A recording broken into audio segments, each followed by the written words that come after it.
নুসমিয়াতে সুবিধা হয়।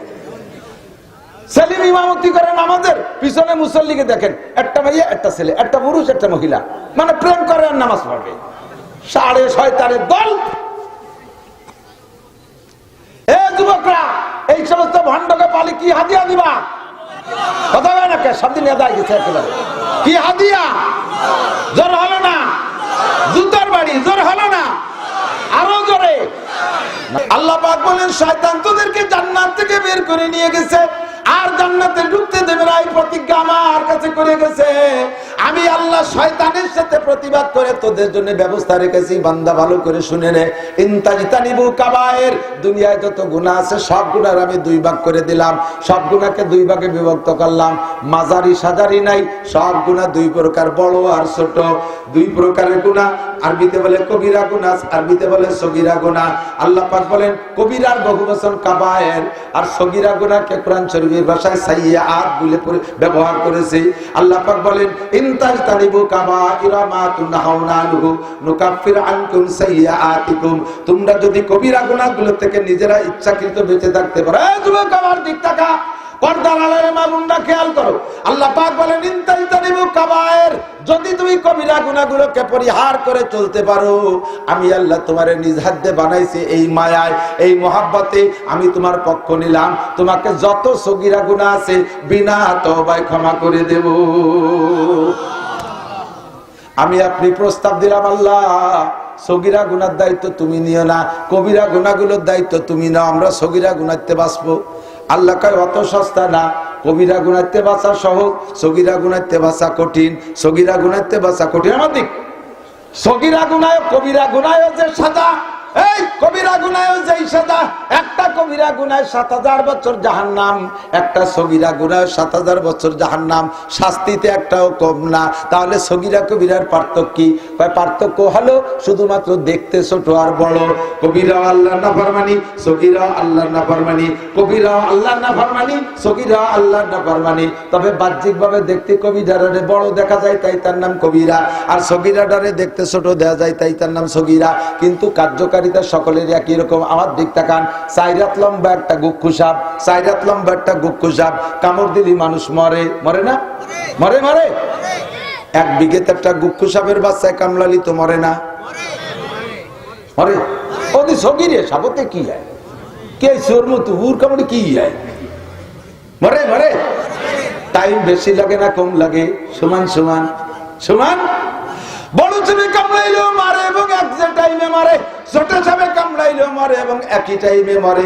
এইটা যেমন সত্য, কবিরা গুনাহ সগীরা গুনাহ দুইটার বিচারই একই পরিমাণ, ৭০০০ বছরে জাহান্নাম। তবে বড় গুনাহ থেকে বাঁচা সহজ, ছোট গুনাহ থেকে বাঁচা কঠিন। আমার দিক, ছোট গুনাহ থেকে বাঁচা কঠিন। বড় সাপে কামড় দিতে গেলে ৪ হাত একটা সাপ যদি হয়, সেই ১-১.৫ হাত পরিমাণ ফনা তোলে, উঁচু হইয়া ফস করে একটা শব্দ করে, শব্দটা কানে আসে, লাফ দিয়ে জাম করে সরিয়ে যাওয়া যায়। কতক্ষণ?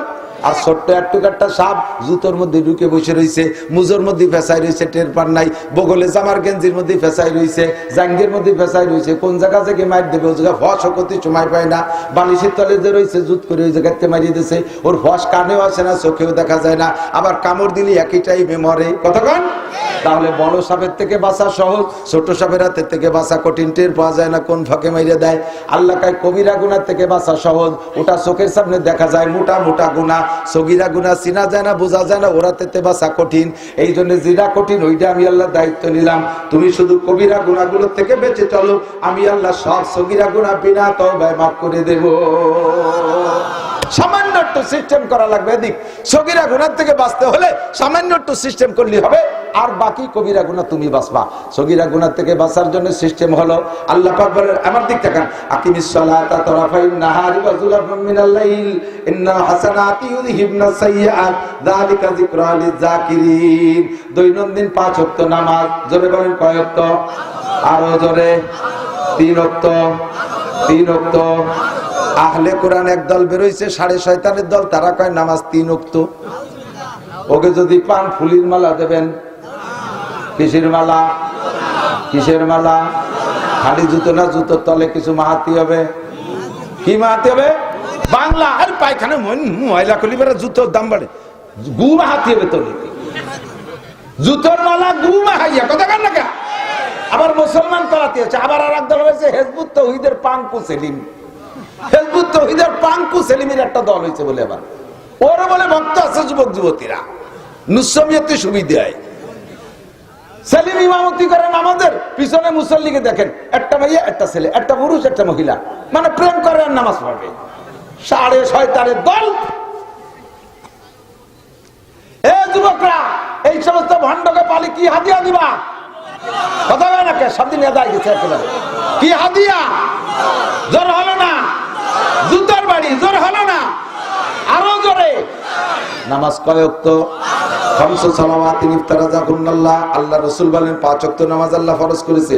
মুহাদ্দিস মুফতি সাহেব হুজুর সাক্ষী, হুজুর বলেন আম্মা মানে জিবরাইল ইয়াউমাইন, জিবরাইল আমারে 2 দিন ইমামতি করে নামাজ শিখিয়ে দিয়ে গেছে, তাও ছিল 5 ওয়াক্ত। একেবারে হাদিসের মধ্যে ক্লিয়ার ওয়াক্ত বলা আছে, ফজর এই টাইম থেকে এই টাইম, একদিন ফজরের আউয়াল ওয়াক্ত, আরেকদিন যোহরের আউয়াল ওয়াক্ত, আরেকদিন আসরের আউয়াল ওয়াক্ত, আরেকদিন মাগরিবের আউয়াল ওয়াক্ত, আরেকদিন ইশার আউয়াল ওয়াক্ত, একদিন আরেকদিন আইসা প্রত্যেক ওয়াক্তের শেষ ওয়াক্ত, ফজরের শেষ ওয়াক্ত, যোহরের শেষ ওয়াক্ত, 5 ওয়াক্ত পড়াই দিয়ে বলে মা বাইনাল হাতাইনিল ওয়াক্তাইনি আওকাতু সালাতিকা সালাতু উম্মতিকা। এই যে 2টা টাইম 2 দিন পড়াইলাম, এর মাঝখানে যে কোনো টাইমে আপনি আপনার উম্মতে নামাজ পড়লে নামাজ হবে। নামাজ 5 ওয়াক্ত। আল্লাহ নবী বলেন আমার দিক as-salawatul khams, মাঝে মাঝে একটু প্র্যাকটিক্যালে দেখাই, হাতটারে এমন করে ফাঁকা করলে, স্বাধীনভাবে আঙ্গুলে ফাঁকা করলে, সব আঙ্গুলের ফাঁকা কিন্তু এক সাইজ না। এইটাতে এইটা একটু বড়, এরপরে ছোট ছোট, এগুলো ধরে নেওয়া যায় সমান সমান। এইটার নাম ফজর, এইটার নাম যোহর, মাঝারি ফাঁকা। আসর মাগরিব এশা সমান সমান ছোট ছোট ফাঁকা। মাগরিব কিন্তু আর ছোট না, বর্তমানে আসরের চাইতে মাগরিবের টাইম বেশি, কারণ এই শীতকালে আসার পরে আসরের পরে তো বেলাই থাকে না। আসরের পরে যে 1 ঘন্টা 30 মিনিটই ঘন্টা।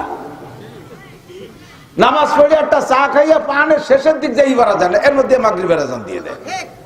আর মাগরিবের রক্ত 1 ঘন্টা 12 মিনিট 15 মিনিট ক্লিয়ার, এর মধ্যে কোনো মানে মাকরু রক্ত নাই, ফ্রেশ। ফজর যোহর, ফজরের নামাজ আর আসরের জোহরের নামাজের মাঝখানে মাঝারি ধরনের ফাঁকা, এরপরে আসর মাগরিব ঈশা ছোট ছোট ফাঁকা। এইটা যদি ঈশা আর এইটা যদি ফজর হয়, তাহলে ঈশা থেকে ফজর সারা রাতির লম্বা গ্যাপ, সারা রাতির লম্বা গ্যাপ, ঠিক না? আল্লাহ নবী বলেন as-salawatul khams, 5 ওয়াক্ত নামাজ পড়বা, ফজর যোহর আসর মাগরিব ঈশা, এরপরে আবার ফজর। 2 নামাজের মাঝখানে গ্যাপে যত সগীরা গুনাহ হবে, ইচ্ছায় অনিচ্ছায় যত সগীরা গুনাহ হবে, 5 ওয়াক্ত নামাজের ওসিলায় আল্লাহ পাক সব সগীরা গুনাহ বিনা তওবায় ক্ষমা কইরা দেয়। as-salawatul khams আল্লাহ কন্টাক্ট নিয়েছেন, কারণ আমারে আপনার আল্লাহ হাত দিয়ে বানাইছে জান্নাতে দেওয়ার সিদ্ধান্ত আল্লাহর প্রবল। এই জন্য আল্লাহ পাক সালে সুতোয় বাহানায় মাফ করে দেবে। 5 ওয়াক্ত নামাজের মাঝখানে যত সগীরা গুনাহ সব মাফ। এরপরে 2 নম্বর ফিল্টার আর একটা, 2 নম্বর ফিল্টার আর একটা, ওয়াল জুমুআতু ইলাল জুমুআ, 2 জুমার মাঝখানে 6 দিন। জোরে বলেন কয় দিন? 2 জুমার নামাজ যদি কোনো ব্যক্তি পড়ে, মাঝখানের 6 দিনে সব সগীরা গুনাহ মাফ। এরপরে 3 নম্বর ফিল্টার, গত রমজানের রোজা রেখেছেন, আর মাত্র 3 মাস পরে রোজা আসতেছে, রমজান আসলে রোজা রাখবো? জোর হলো না? জোরে বলেন। গত রমজানের রোজা রেখেছেন, সামনে রমজানের রোজা রাখবেন, মাঝখানে 11 মাসে যত গুনাহ হবে সমস্ত সগীরা গুনাহ 2 রমজানের ওসিলায় মাফ। এখন তো অত্যাধুনিক বিভিন্ন প্রকার প্রযুক্তির পানির ফিল্টার বের হয়েছে আয়রন মুক্ত করার জন্য। মুরব্বীরা মনে আছে যারা আগে ব্যবহার করছেন, মাটির হাড়িতে করে আয়রন ফিল্টার করতেন। আমি খুব করছি, তারাই বুকরো মাদ্রাসা যখন পড়ছি পড়াইছি, ওই মাদ্রাসার টিউবওয়েলের পানি একেবারে বিশ্ব খারাপ। এত হুজুর আছে ভালো হতে পারে, বড় হুজুর গেছে, আমরা থাকালে ভালো ছিল না। বোতলে করে গিলাসে করে 10 মিনিট রাখলে বোঝা যাবে না পানি না ছাগলের চেনা, সেম কোয়ালিটি হবে ছাগলের চেনা, মুখি দেওয়া যান আর গাঢ়। এই পানিরে ফিল্টার করতি, হাড়িতে মাইটি হাড়িতে ফিল্টার বানাইতাম, বাঁচতে ছটা দিয়ে এরকম তাক তাক বানাইয়া, উপরের হাড়িতে টিউবওয়েলের পানি, তার 5টা ছিদ্র করে 2 নম্বর হাড়ির মধ্যে বালি, 3 নম্বর হাড়ির ভিতরে কয়লা, 4 নম্বর হাড়ির ভিতরে পাথর, 5 নম্বরের তলে আর একটা হাড়ি পেতে রাখতাম, ওইটার ভিতরে পানি জমতে, এটা আয়রন এবং আর্সেনিক মুক্ত হয়ে যেত বলে বিশ্বাস। ডিস্টিল ওয়াটার, ডাক্তাররা বলতো এটা ডিস্টিল ওয়াটারের কাজ চলে, এই ফ্রেশ করতাম। তাহলে উপরের হাড়িতে আয়রনওয়ালা পানি, লাস্টের হাড়িতে ভালো পানি, মাঝখানে 3টে ফিল্টার। কয়টা ফিল্টার? এক নম্বরে বালির ফিল্টার, 2 নম্বরে কয়লার ফিল্টার, 3 নম্বরে পাথরের ফিল্টার। বালি তো ফিল্টার করছে, তবে কিছু থাকতে পারে। পানি তারপরে পাথরে কয়লায় ফিল্টার করছে, তারপরেও কিছু থাকতে পারে। 3 নম্বরে কয়লায় পাথরে ফিল্টার করছে, তারপরে আর কিছুই থাকে না। আল্লাহ নবী কয় তুমি দৈনন্দিন যত গুনাহ করবা, সাপ্তাহিক আর বাৎসরিক যত গুনাহ করবা, সব গুনাহরে ফিল্টার করার জন্য 3টে ফিল্টার। 1 নম্বরে 5 ওয়াক্ত নামাজ সালাওয়াতুল খামস, 2 নম্বরে ওয়াল জুমুআতু ইলা জুমুআ, জুমা গত জুমা পড়ছো আগামী জুমায় পড়বা। 3 নম্বরে রমাদান ইলা রমাদান, গত রমজানের রোজা রাখছো আগামী রমজানের রোজা রাখবা। 3টে ফিল্টার যদি তোমার আমলের উপর দিয়ে হয়ে যায়, জিন্দেগিতে যত সগীরা গুনাহ করছো একটা সগীরা গুনাহ অবশিষ্ট থাকে না। আর শর্ত হলো ইনতাজতানিবুল কাবায়ের, ইনতাজতানিবুল কাবায়ের, শর্ত হলো তুমি হবে এই ইচ্ছাকৃতভাবে কবিরা নিজে জন্মের খায় বিড়ি গাঁজা এবা ফেন্সিডিল হিরোইনের পাইপ মেরে ছাড়ে, আবার 5 ওয়াক্ত নামাজ পড়ে, মাঝে মাঝে উনি ওই সগীরা গুনাহ মাফ করায় নামাজ দিয়ে। মোটা মোটা বাগা গুনাহগুলো করি বেড়াচ্ছ বস্তাকে বস্তা, ওগুলো ছাড়িয়ে দাও, তারপরে সগীরা গুনাহগুলো আল্লাহ তাআলা নামাজের ওসিলা মাফ করে দেবে। কন্যা সুবহানাল্লাহ। আল্লাহ পাক দায়িত্ব নিয়েছেন। এখন কয় কি 2 রমজানে যদি মাঝখানের 11 মাসের গুনাহ মাফ হয়ে যায়, তাই তো জুমার নামাজে লাগতেছে না, ওক্তি নামাজে লাগতেছে না। 2 রমজানই তো শেষ, মাঝে 11 মাস ক্লিয়ার। এই যে শেষ রাত্রি উঠে শীতকালী দিনে তো কষ্ট হবে কেন? ও দোস্ত, তাহলে ওই ফিল্টারের দ্বারাই যান। তো ফিল্টার 3টে দিয়েছেন, খালি বালি দিয়ে সোয়াই আসলে পানি খান, তা খাতে পারবেন না। শুধু কয়লার ফিল্টার বানান, ওই দিনে দিয়েন না, তাও পানি খেতে পারবেন না। শুধু পাথর দিয়ে বানান ফিল্টার, তাও পানি খাইতে পারবেন না। ফিল্টার 3টেই লাগবে। নবীও সেইভাবে শর্ত দিয়েছে। 2 রমজান তুমি বাঙালি জন্মের কুজলো বাঙালি, তোমরা না এসে 2 রমজান রোজা রেখে করে যে আল্লাহ তো সব সাফ হয়ে গেছেন, ওক্তি নামাজ পারবো না করতে। নবী কয় যে না, দেখো হিসেব রাখছি। 1 নম্বরে সালাওয়াতুল খামস, 5 ওয়াক্ত নামাজ যদি তোমার আমল নামায় থাকে, তাহলে পরে 2 জুম্মা কার্যকারী হবে।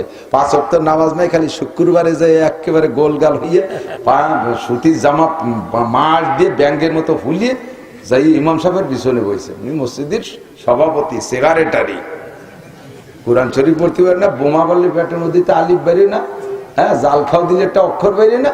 সে যাই মসজিদের দান করছে, ডোনেশন করছে, মসজিদে বড় টাইলস করে দিয়েছে, ইমাম বরাবর যায় নামাজ বিছে গোল গাল হয়ে যে বসে রয়েছে। হ্যাঁ দিক তাকান, ইমাম বরাবর দাঁড়াবে সমাজের ওই লোকটা, যেই লোকটা ইমামের নামাজের মধ্যে কোনো দুর্ঘটনা যদি ঘটে যায়, ইমামের অ্যাসিস্ট্যান্ট হয়ে বাকি নামাজ শেষ করতে পারে, এইরকম যোগ্য মানুষ দাঁড়াবে। তাই সে যদি মসজিদি জীবনে সাইডানা দেওয়ার যোগ্য না হয়, সমাজের ফকির লোকটা হয়, তবু সে দাঁড়াবেই বরাবর। তুমি শিল্পপতি, কোটিপতি, রাষ্ট্রপতি, ভগ্নিপতি, দুলোভাই যাই হও না কেন, তোমার পয়সা বেশি, মসজিদে টাকা দিয়ে সুবিধায় ইমাম বরাবর পিছনের কাতারে দাঁড়াবা, তোমার এই অনুমতি নেই। তুমি কি ইমামতি করতে পারবো? নায়েব হতে পারবা? অ্যাসিস্ট্যান্ট ইমামতি করতে পারবা? ইমাম সাহেব 4 রাকাত নামাজের মধ্যে 2 রাকাতে ওনার ভাই ছুটে গেছে। এখন ছুটছে তো ইমামের ভাই, মুসল্লিকে তো ছোটে নেই। তাহলে ছুটলি নামাজ ছুটবে ইমামের, মুসল্লিকে নামাজ তো ছুটবে না। আর ইমাম যদি না থাকে, ইমাম যদি বেওযু হয়, তাহলে কি তার পিছনে নামাজ হয় নাকি? আল্লাহ তাআলা সুযোগ করে দিয়েছে। হাজার হাজার খাও না এমনি হাজার হাজার মুসল্লি পিছনে রয়েছে, আর ইমাম সাহেবের সামনেতে ভাই ছুটে গেছে, এটা তোর পিছনে আল্লাহ জানে না। এ জায়গায় এত মানুষের নামাজ রেখে হজবরল করে বেলানো যাবে? শরীয়তে ব্যবস্থা রাখছে, ইমাম সাহেব বরাবর পিছনে যিনি আছে তাকে ওই জায়গায় দাঁড় করে দিয়ে উনি গুড়ি পায় পিছন দিয়ে বেরোয় যাইয়ে অজু বানায় এসে পিছনের কাতারে দাঁড়াবে। যদি থাকে নামাজের কিছু, আর যদি ছুটে যায় তো ফিরে গুড়াইতে পারবে। এই হলো ইমাম। তাহলে তুমি যে পিছনে দাঁড়াইছো শুক্রবারে মুসল্লি শুকুর আলী, 5 ওয়াক্ত নামাজের খবর নাই, তুমি পিছনে যাইয়ে দাঁড়াইছো, তোমার ভিতরে কি এই যোগ্যতা আছে? ইমাম সাহেবের 2 রাকাতের পরে বাই ছুটে অজু ছুটে গেছে, আর ইমাম সাহেব তো তোমারে ধরে হাত ধরে ওই জায়গায় দাঁড় করে যদি দেয়, তাহলে তোমার অবস্থা কি হবে? ইমাম পাই দিয়ে দিচ্ছে, তুমি দিবে আগিয়ে, কথা কয় না ঠিক না? তুই দিবি আগিয়ে, শয়তান ওই জায়গায় দাঁড়াচ্ছিস কে? তিনি পয়সা বেশি হলে ইমামের হাতে দাঁড়ান যায় নাকি? ওখানে দাঁড়াবে যে অ্যাসিস্ট্যান্ট ইমাম হতে পারে সে, কথা বল। শুকুর আলী মুসল্লি, সপ্তাহে 5 দিন 6 দিন নামাজের খবর নেই, শুক্রবারে যে গোল গালে আল্লাহরে ফকু দিতে গেছে। সাবধান, শর্ত হলো 2 জুমা কার্যকারী হওয়ার জন্য আগে 5 ওয়াক্ত নামাজ আমল নামায় থাকতে হবে। এরপরে 2 রমজান কার্যকারী হওয়ার জন্য 5 ওয়াক্ত নামাজ, তারপরে 2 জুমা বছরে 52টা শুক্রবার থাকবে, এরপরে রমজান মাসে থাকতে হবে। তাহলে 3 ফিল্টারে তোমার জীবনের সমস্ত সগীরা গুনাহ মাফ। ইনতাজতানিবু কাবাইরা মা তুনহাউনা আনহু নুকাফির আনকুম সাইয়্যাতিকুম, যদি তুমি কবিরা গুনাহ ছেড়ে দিতে পারো, নুকাফির আনকুম সাইয়্যাতিকুম, তোমার সব সগীরা গুনাহ মাফ করে দেব। শর্ত হলো কবিরা গুনাহ ছেড়ে দেব।